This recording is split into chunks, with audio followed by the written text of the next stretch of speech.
Hello friends, welcome back to GK Sansar. Very good evening to all of you. I hope आप सभी लोग बहुत अच्छे होंगे और आप लोग की प्रिपरेशन भी बहुत अच्छी चल रही होगी। फ्रेंड्स, आज मैं आप लोगों के लिए एक बहुत ही इंपॉर्टेंट सेशन लेकर आई हूँ। आज के सेशन में हम लोग डिस्कस करने वाले हैं भारत का भूगोल टॉपिक।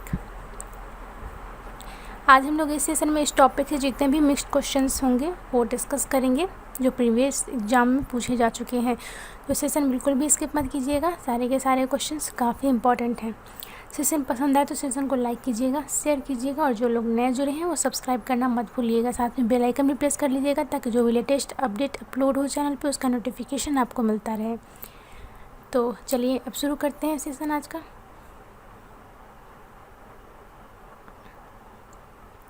फर्स्ट क्वेश्चन है कि मंगल शब्द का प्रयोग निम्नलिखित में से किस प्रकार की वनस्पतियों के लिए किया जाता है। 4 ऑप्शन हैं, बताना है कि मंगल शब्द का प्रयोग निम्नलिखित में से किस प्रकार की वनस्पतियों के लिए किया जाता है। तो इस क्वेश्चन का जो करेक्ट आंसर होगा हमारा वो होगा ऑप्शन नंबर सी, यानी कि मैंग्रोव। मंगल शब्द का जो प्रयोग किया जाता है वो किया जाता है मैंग्रोव वनस्पति के लिए, याद रखिएगा।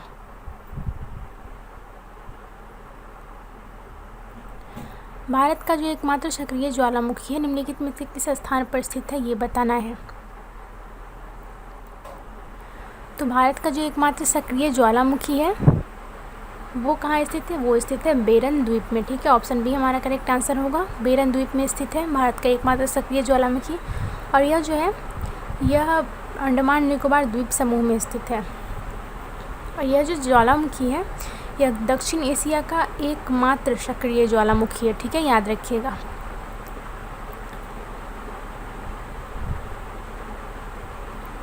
अगला क्वेश्चन है कि जाखम बांध किस राज्य में स्थित है। बताना है कि जाखम बांध जो है वो इनमें से किस राज्य में स्थित है।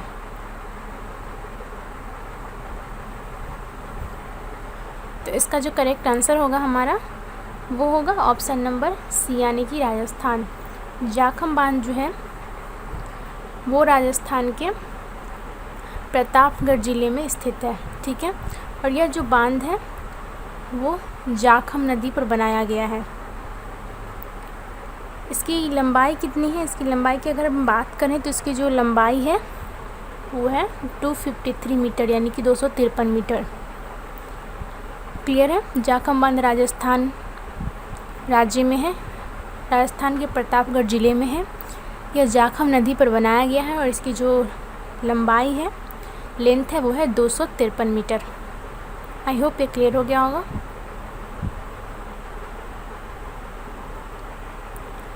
भारत के कितने प्रतिशत क्षेत्र मध्यम और उच्च भूकंपीय क्षेत्रों के अंतर्गत आते हैं, बताना है। भारत के कितने प्रतिशत क्षेत्र मध्यम एवं उच्च भूकंपीय क्षेत्रों के अंतर्गत आते हैं। इसका जो करेक्ट आंसर होगा हमारा वो होगा ऑप्शन नंबर डी, यानी कि 60%।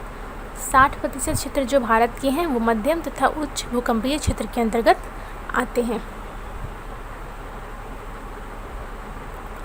निम्नलिखित में से कौन भारत के भूकंपों के पीछे मुख्य कारण, इनमें से कौन सा कारण है, कौन सा मुख्य कारण है जिसकी वजह से भारत में भूकंप आते हैं। हमें वो कारण बताना है। तो इसका जो हमारा करेक्ट आंसर होगा वो होगा ऑप्शन नंबर ए, यानी कि टेक्टोनिक मूवमेंट। भारत में जो भूकंप आते हैं उसका मुख्य कारण है टेक्टोनिक मूवमेंट। ठीक है, याद रखिएगा, इंपॉर्टेंट क्वेश्चन है। टेक्टोनिक मूवमेंट की वजह से भारत में भूकंप आते हैं। अगले क्वेश्चन पे मूव करते हैं। मुल्ला पेरियार बांध निम्नलिखित में 2 राज्यों में से किसके बीच लंबे समय से लंबित मुद्दा रहा है। मुल्ला पेरियार बांध की वजह से 2 राज्यों के बीच प्रॉब्लम्स चल रही है, तो बताना है कि वह 2 कौन से राज्य हैं। तो इसका जो हमारा करेक्ट आंसर होगा वो होगा ऑप्शन नंबर डी, यानी कि तमिलनाडु और केरल। ठीक है, तमिलनाडु और केरल के बीच मुल्ला पेरियार बांध की वजह से इशू चल रही है। ठीक है, ये जो मुल्ला पेरियार बांध है ये पेरियार नदी पर है और यह जो है यह केरल में है। ठीक है, याद रखिएगा, मुल्ला पेरियार बांध जो है वो पेरियार नदी पर है और जो कि केरल में है ये डैम। ठीक है, तो क्लियर है, तमिलनाडु और केरल के बीच इस बांध को लेके लंबे समय से लंबित मुद्दा रहा है। आई थिंक ये क्लियर हो गया होगा। तो अगले क्वेश्चन पे मूव करते हैं।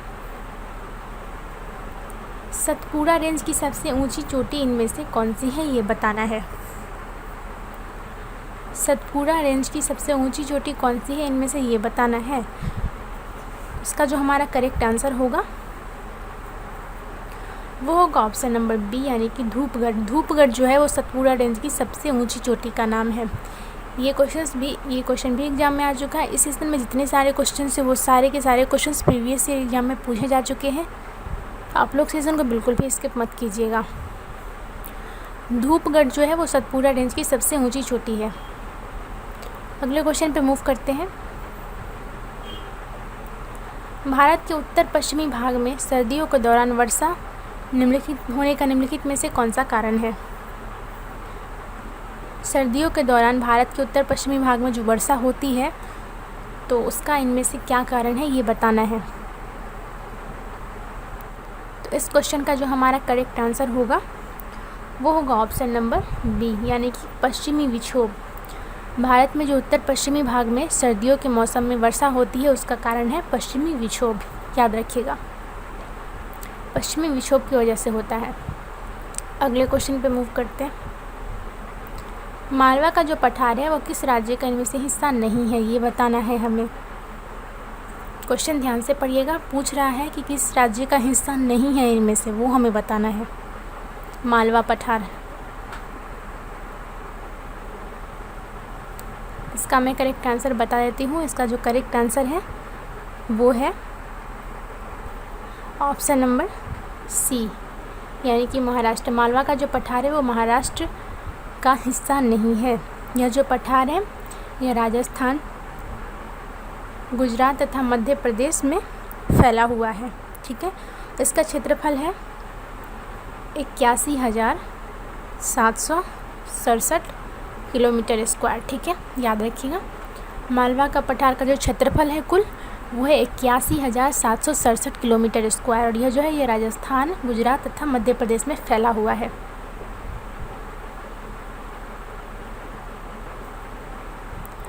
भारत के स्थलाकृतिक मानचित्र किस संगठन के द्वारा बनाए जाते हैं। भारत के स्थलाकृतिक जो मानचित्र बनते हैं वो किस संगठन के द्वारा बनाए जाते हैं, ये हमें बताना है। तो इसका जो हमारा करेक्ट आंसर होगा वो होगा ऑप्शन नंबर बी, यानी कि भारतीय सर्वेक्षण विभाग। भारत की जो स्थलाकृतिक मानचित्र है वो भारतीय सर्वेक्षण विभाग के द्वारा बनाए जाते हैं।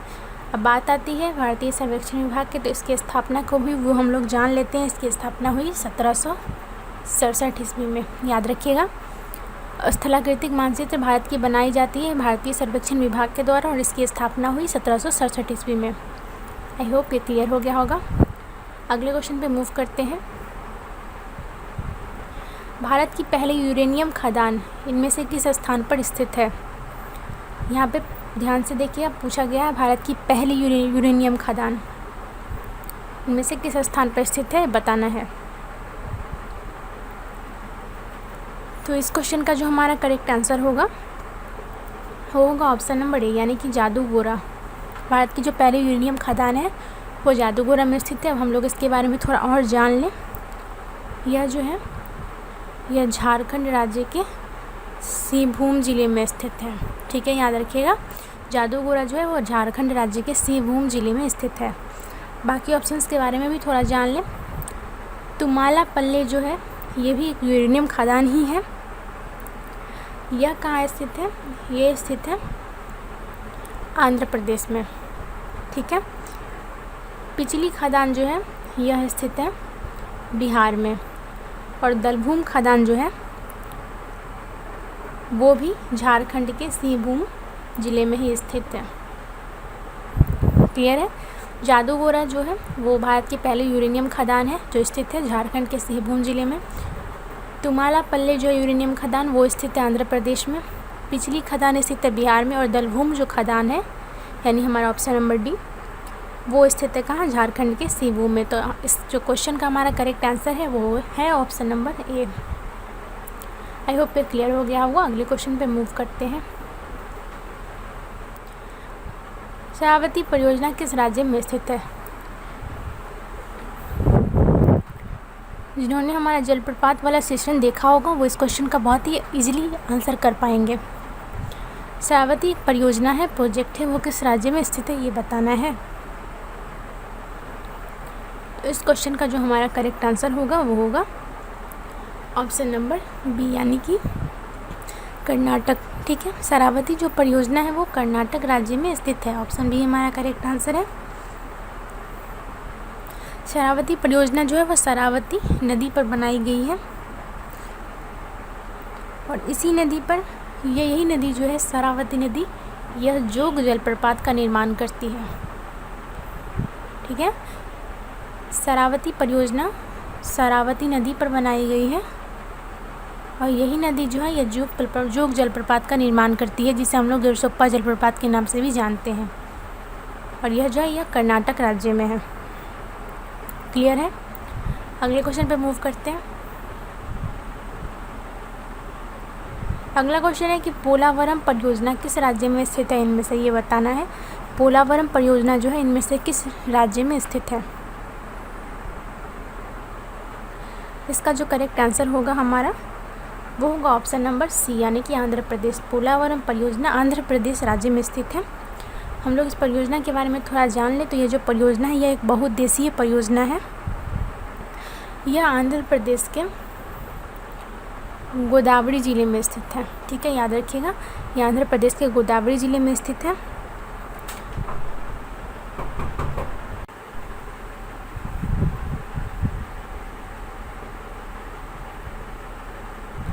नेक्स्ट क्वेश्चन है हमारा कि पोलावरम परियोजना किस राज्य में स्थित है, इनमें से हमें ये बताना है।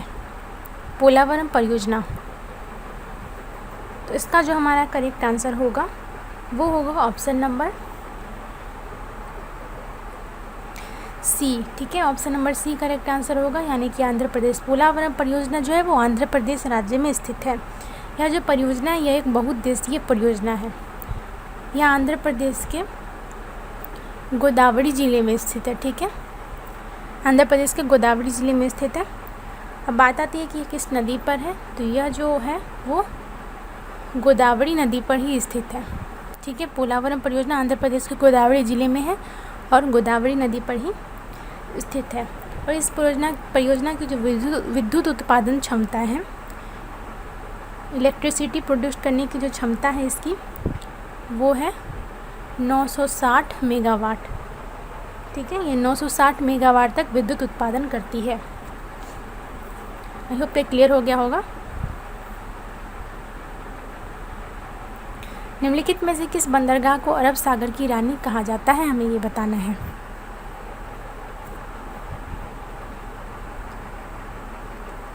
तो इसका जो हमारा करेक्ट आंसर होगा वो होगा ऑप्शन नंबर सी, यानी कि कोच्चि बंदरगाह। कोच्चि बंदरगाह को अरब सागर की रानी कहा जाता है। ठीक है, यह कहाँ है, यह बंदरगाह किस राज्य में है, यह जो है यह केरल राज्य में स्थित है। और यह जो है यह एक प्राकृतिक बंदरगाह है, यह मानव निर्मित बंदरगाह नहीं है। कोच्चि बंदरगाह एक प्राकृतिक बंदरगाह है जो कि केरल राज्य में स्थित है। इसे अरब सागर की रानी कहा जाता है। आई होप ये क्लियर हो गया होगा।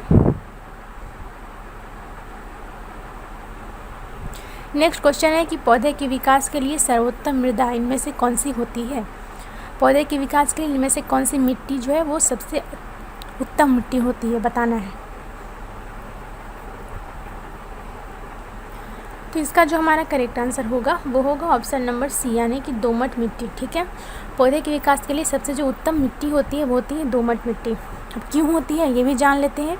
तो दोमट मिट्टी में रेत, चिकनी मिट्टी और ह्यूमस, ठीक है, रेत, चिकनी मिट्टी और ह्यूमस तीनों का मिश्रण होता है। दोमट मिट्टी में एक और खूबी होती है कि इसमें जल संचय की जो क्षमता होती है वो बहुत अधिक होती है तथा इसमें पर्याप्त खनिज भी होते हैं।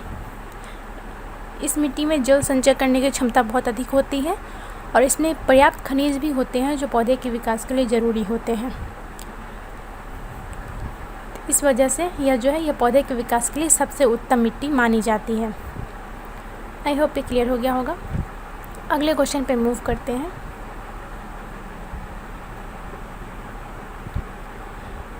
भारत के निम्नलिखित क्षेत्रों पर विचार कीजिए।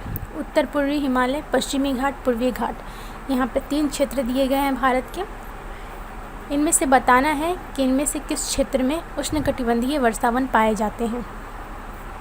3 क्षेत्र हैं, उत्तर पूर्वी हिमालय, पश्चिमी घाट और पूर्वी घाट। बताना है कि इनमें से किस क्षेत्र में उष्णकटिबंधीय वर्षावन पाए जाते हैं।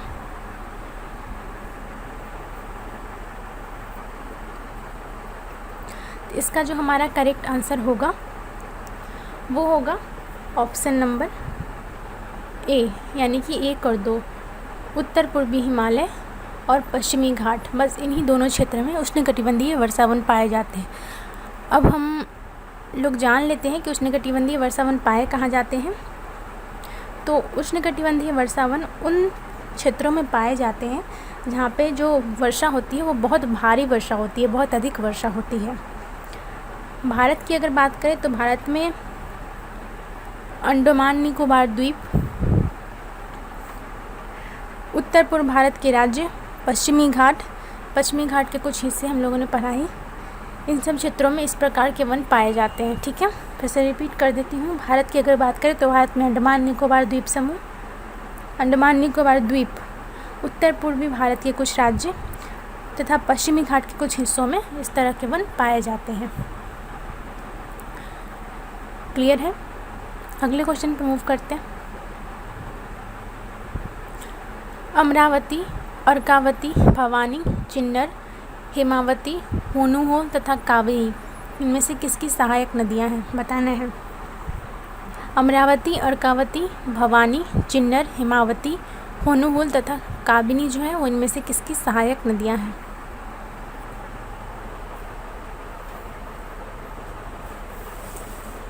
तो इसका जो हमारा करेक्ट आंसर होगा वो होगा ऑप्शन नंबर ए, यानी कि कावेरी नदी। ये जो सारी की सारी नदियां हैं वो कावेरी नदी की सहायक नदियां हैं। ठीक है, कावेरी नदी के बारे में कुछ जान लें तो यह जो है यह पश्चिमी घाट के कर्नाटक राज्य से निकलती है। ठीक है, और इसकी जो कुल लंबाई है उसकी बात करें तो वो है 765 किलोमीटर। याद रखिएगा, इसकी कुल लंबाई है 765 किलोमीटर। यह पश्चिमी घाट के कर्नाटक राज्य से निकलती है कावेरी नदी। आई होप ये क्लियर हो गया होगा। अगले क्वेश्चन पे मूव करते हैं। पश्चिम बंगाल में स्थित कुछ बिहार किस उद्योग के लिए प्रसिद्ध है? इनमें से कुछ बिहार पश्चिम बंगाल में स्थित है तो वह किस उद्योग के लिए प्रसिद्ध है वो बताना है। तो इसका जो हमारा करेक्ट आंसर होगा वो होगा ऑप्शन नंबर बी, यानी कि रेशम उद्योग। पश्चिम बंगाल में जो कुछ बिहार स्थित है वो रेशम उद्योग के लिए प्रसिद्ध है। अगले क्वेश्चन पे मूव करते हैं। राउरकेला और दुर्गापुर स्टील प्लांट, इसकी जो संकल्पना है वो किस पंचवर्षीय योजना में की गई थी? बताना है कि राउरकेला और दुर्गापुर जो स्टील प्लांट है इसकी संकल्पना किस पंचवर्षीय योजना में की गई थी? इसका हमारा करेक्ट आंसर होगा ऑप्शन नंबर बी, यानी कि दूसरी पंचवर्षीय योजना के दौरान राउरकेला और दुर्गापुर स्टील प्लांट की संकल्पना की गई थी। हम लोग इसके बारे में कुछ जान लेते हैं। द्वितीय जो पंचवर्षीय योजना थी उसका जो वर्क पीरियड था यानी कि समय काल था वो था 1956 से लेके 1961 तक का। ठीक है, दूसरी जो पंचवर्षीय योजना थी वो 1956 से लेके 1961 तक थी। राउरकेला जो स्टील प्लांट था उसकी स्थापना जर्मन कंपनी की हेल्प से की गई थी 1961 ईस्वी में। ठीक है, और जो दुर्गापुर स्टील प्लांट है उसकी स्थापना की गई थी 1956 ईस्वी में, यानी कि दुर्गापुर स्टील प्लांट की स्थापना पहले की गई थी 1956 ईस्वी में, और राउरकेला जो स्टील प्लांट है उसकी जो स्थापना की गई थी एक जर्मन कंपनी की सहायता से वो की गई थी 1961 ईस्वी में। और दोनों की स्थापना हुई थी द्वितीय पंचवर्षीय योजना के दौरान, जिसका जो समय काल था वो था 1956 से 1961 ईस्वी तक। आई होप ये क्लियर हो गया होगा। अगले क्वेश्चन पे मूव करते हैं। निम्नलिखित में से किस पर्वत को 5 ट्रेजर्स ऑफ ग्रेट सो कहा जाता है? 5 ट्रेजर्स ऑफ ग्रेट सो निम्नलिखित में से किस पर्वत को कहा जाता है?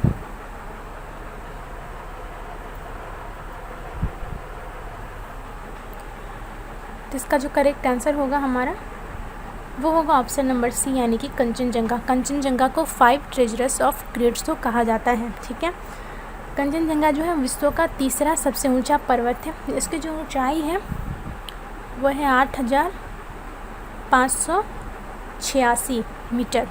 याद रखिएगा 8,586 मीटर है इसकी ऊंचाई। यह जो है यह नेपाल और सिक्किम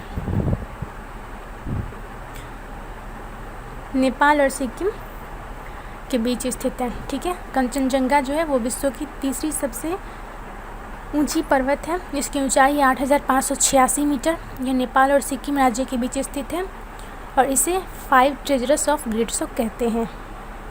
आई होप ये क्लियर हो गया होगा। अगले क्वेश्चन पे मूव करते हैं। अगला क्वेश्चन है कि निम्नलिखित राज्यों पर विचार कीजिए, मध्य प्रदेश, उड़ीसा और छत्तीसगढ़। बताना है कि इनमें से कौन सा राज्य है जहाँ हीरे का उत्पादन होता है।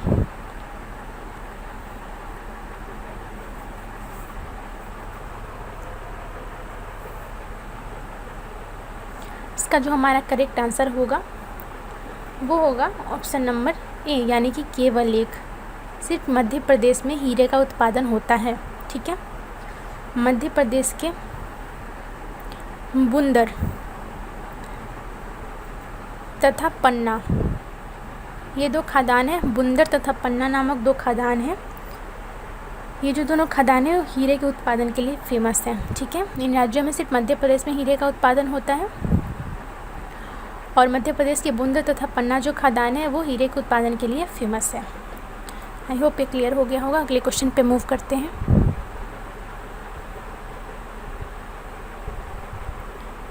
नेक्स्ट क्वेश्चन है हमारा कि थोरियम का जो मुख्य स्रोत है मोनाजाइट सैंड, वो भारत के किस राज्य में प्रमुखता से पाया जाता है।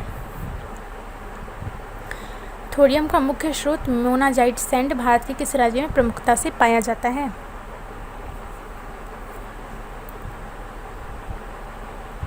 तो इसका जो हमारा करेक्ट आंसर होगा वो होगा ऑप्शन नंबर बी, यानी कि केरल। थोरियम का मुख्य स्रोत मोनाजाइट सैंड केरल में प्रमुखता से पाया जाता है। थोरियम का उपयोग हम कहाँ करते हैं, तो थोरियम का उपयोग हम करते हैं नाभिकीय संयंत्रों में फ्यूल के रूप में, यानी ईंधन के रूप में थोरियम का प्रयोग किया जाता है नाभिकीय संयंत्रों में। ठीक है, और इसका जो मुख्य स्रोत है मोनाजाइट सैंड वो भारत के केरल में प्रमुखता से पाया जाता है। आई होप ये क्लियर हो गया होगा।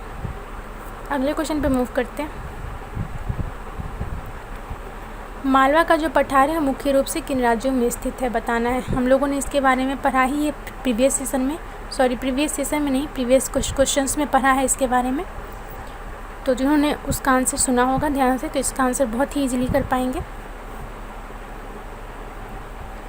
इसका जो हमारा करेक्ट आंसर होगा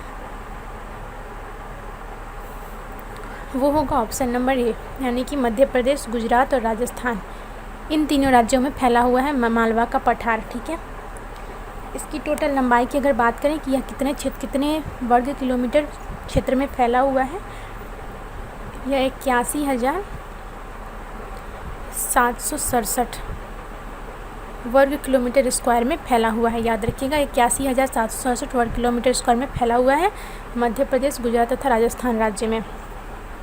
आई होप ये क्लियर हो गया होगा।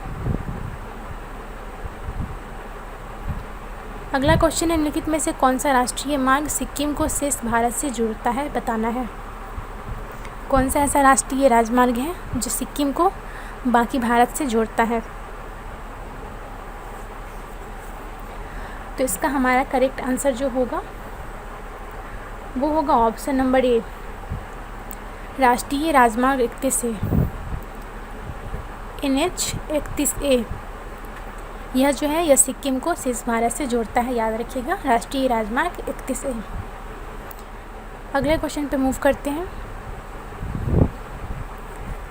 भारत म्यांमार के बीच जो फ्रेंडशिप रोड है वो भारत के किस राज्य को म्यांमार से जोड़ती है, बताना है। भारत म्यांमार के बीच जो फ्रेंडशिप रोड बना हुआ है वो भारत के किस राज्य को म्यांमार से जोड़ती है, राज्य का नाम बताना है। तो इसका जो करेक्ट आंसर होगा वो होगा हमारा ऑप्शन नंबर बी, यानी कि मणिपुर। यह जो फ्रेंडशिप रोड है इसकी जो कुल लंबाई है वो है 160 किलोमीटर। ठीक है, इसकी जो टोटल लंबाई है वो 160 किलोमीटर। यह जो रोड है यह म्यांमार के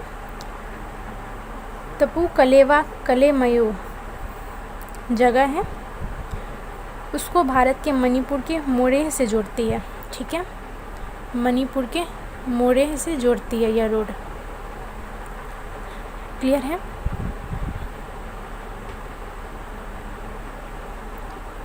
अगला क्वेश्चन क्या है हमारा? नेक्स्ट क्वेश्चन है, निम्नलिखित में से गलत कथन को चुनिए। बताना है कि इनमें चारों में से कौन सा ऐसा कथन है जो कि गलत है।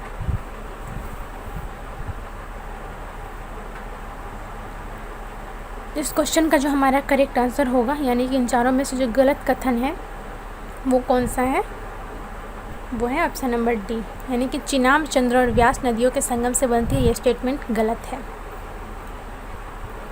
बाकी स्टेटमेंट को देख लें कि सतलज नदी मानसरोवर झील के निकट राकस ताल से निकलती है, ये सही है। रावी नदी रोहतांग दर्रे से निकलती है, ये भी सही है। झेलम कश्मीर के दक्षिण पूर्वी भाग से निकलती है, ये भी सही है। लेकिन चिनाब नदी के बारे में जो बोला गया है कि यह चंद्र और व्यास नदियों के संगम से बनी, ये गलत है, क्योंकि ये चिनाब नदी जो है वो चंद्र और भाग ये दोनों नदियों के संगम से बनी हुई है। ठीक है, याद रखिएगा, चिनाब जो है वो चंद्र और भाग दो नदियों के संगम से बनी हुई है। यह जो दोनों नदियां हैं वो हिमाचल प्रदेश के लाहौल स्पीति ज़िले से निकलती है। चंद्र और भाग जो दोनों नदियां हैं वो हिमाचल प्रदेश के लाहौल स्पीति ज़िले से निकलती है। तांदी नामक स्थान पर इन दोनों नदियों का संगम होता है। चिनाब नदी को इसलिए भी हिमाचल प्रदेश में चंद्रभागा के नाम से जानते हैं। ठीक है, इसके नाम से यह स्पष्ट है कि यह चंद्र और भागा नदियों के संगम से बनी हुई है। तो हमारा ऑप्शन डी जो है वो करेक्ट आंसर है। ऑप्शन डी का जो स्टेटमेंट है वो गलत है। आई होप ये क्लियर हो गया होगा। भारतीय वन अनुसंधान संस्थान इनमें से किस स्थान पर स्थित है? बताना है। भारतीय वन अनुसंधान संस्थान निम्नलिखित में से किस स्थान पर स्थित है? इसका जो हमारा करेक्ट आंसर होगा वो होगा ऑप्शन नंबर बी, यानी कि देहरादून। देहरादून यानी कि उत्तराखंड। ठीक है, भारतीय वन अनुसंधान संस्थान उत्तराखंड के देहरादून में स्थित है। इसकी स्थापना की अगर हम बात करें तो इसकी स्थापना हुई थी कब? 1906 में। ठीक है, भारतीय वन अनुसंधान संस्थान की स्थापना हुई थी 1906 में। यह उत्तराखंड के देहरादून में स्थित है। आई होप ये क्लियर हो गया होगा। अगले क्वेश्चन पे मूव करते हैं। गुजरात के निकट कौन सी पर्वत श्रृंखला शुरू होती है जो पूर्व में महाराष्ट्र और मध्य प्रदेश होते हुए छत्तीसगढ़ तक जाती है? इस पर्वत श्रृंखला का नाम बताना है जो गुजरात के निकट शुरू होती है और पूर्व में महाराष्ट्र और मध्य प्रदेश होते हुए छत्तीसगढ़ तक जाती है। इसका जो हमारा करेक्ट आंसर होगा वो होगा ऑप्शन नंबर डी, यानी कि सतपुड़ा श्रृंखला। सतपुड़ा श्रृंखला जो है वो गुजरात के निकट शुरू होती है और पूर्व में महाराष्ट्र और मध्य प्रदेश होती है और छत्तीसगढ़ तक जाती है। आप लोगों को पता होगा कि विंध्य और जो सतपुड़ा श्रृंखला है वो भारत को 2 भागों में बांटती है। नर्मदा और तापी नदी। नर्मदा और तापी नदी ये जो दोनों नदी है ये सतपुड़ा श्रृंखला से ही पैदा होती है, यानी सतपुड़ा जो श्रृंखला है वहीं से उत्पन्न होती है नर्मदा और तापी नदी। याद रखिएगा। अगले क्वेश्चन पर मूव करते हैं। निम्नलिखित कथनों पर विचार कीजिए। पहला जो कथन है वो ये है कि महाराष्ट्र भारत में कोरन ड्रम का एकमात्र उत्पादक है। दूसरा स्टेटमेंट है कि रूबी और प्लैटिनम केवल उड़ीसा में उत्पादित किए जाते हैं। बताना है कि इन दोनों कथनों में से कौन सही है, कौन गलत है, या दोनों सही है या दोनों गलत है। 4 ऑप्शन है, बताना है। इसका जो हमारा करेक्ट आंसर होगा वो होगा ऑप्शन नंबर सी, यानी कि 1 और 2 दोनों सही हैं। महाराष्ट्र के बारे में जो कहा गया है कि यह भारत में कोरन ड्रम का एकमात्र उत्पादक है, ये भी सही है। रूबी और प्लैटिनम केवल उड़ीसा में उत्पादित किए जाते हैं, ये भी सही है। दोनों का जो दोनों स्टेटमेंट है वो दोनों का दोनों सही है। हम लोग सेशन के लास्ट क्वेश्चन की ओर मूव करते हैं। भारतीय रेलवे को कितने जोन में बांटा गया है? बताना है। आप लोगों में से बहुत लोग इसका आंसर कर देंगे करेक्ट, मुझे पता है। तो इसका करेक्ट आंसर क्या होगा, बताना है। इसका जो हमारा करेक्ट आंसर होगा वो होगा ऑप्शन नंबर सी, यानी कि 17। भारतीय रेलवे को टोटल 17 जोन में बांटा गया है। भारतीय रेलवे की जो स्थापना हुई थी वो हुई थी 8 मई 1845 में, ठीक है। 8 मई 1845 में भारतीय रेलवे की स्थापना हुई थी। जो टोटल लंबाई है, यानी टोटल लंबाई जो इसकी लाइन के बिछे होने की है वो 1,21,407 किलोमीटर, ठीक है। 1,21,407 किलोमीटर तक फैली हुई है ये। यह जो है विश्व का चौथा सबसे बड़ा रेल नेटवर्क है, याद रखिएगा। इसकी स्थापना 8 मई 1845 को हुई थी। यह 1,21,407 किलोमीटर तक फैली हुई है। यह विश्व का चौथा सबसे बड़ा रेल नेटवर्क है। इसे टोटल 17 जोन में बांटा गया है, ठीक है। तो फ्रेंड्स, इस तरह जो आज का हमारा सेशन था वो एंड होता है। सेशन कैसा लगा प्लीज़ हमें कमेंट बॉक्स में कमेंट करके बताइएगा। अगर सेशन के रिगार्डिंग आपके पास कोई सजेशन हो तो वो भी आप हमें कमेंट बॉक्स में कमेंट कर सकते हैं। आपके पास कोई क्वेरी हो, क्वेश्चंस हो तो वो भी आप हमें कमेंट करके पूछ सकते हैं, ठीक है। सेशन पसंद आया तो सेशन को लाइक कीजिएगा, अपने फ्रेंड्स के साथ शेयर कीजिएगा, कमेंट कीजिएगा, और जो लोग नए जुड़े हैं वो सब्सक्राइब करना मत भूलिएगा। साथ में बेल आइकन भी प्रेस कर लीजिएगा ताकि जो भी लेटेस्ट अपडेट है वो उसका नोटिफिकेशन आपको मिलता रहे। और जिन्होंने टेलीग्राम ग्रुप ज्वाइन नहीं किया तो वो टेलीग्राम ग्रुप भी ज्वाइन कर लीजिएगा, ठीक है। Stay safe, thanks for watching, thank you.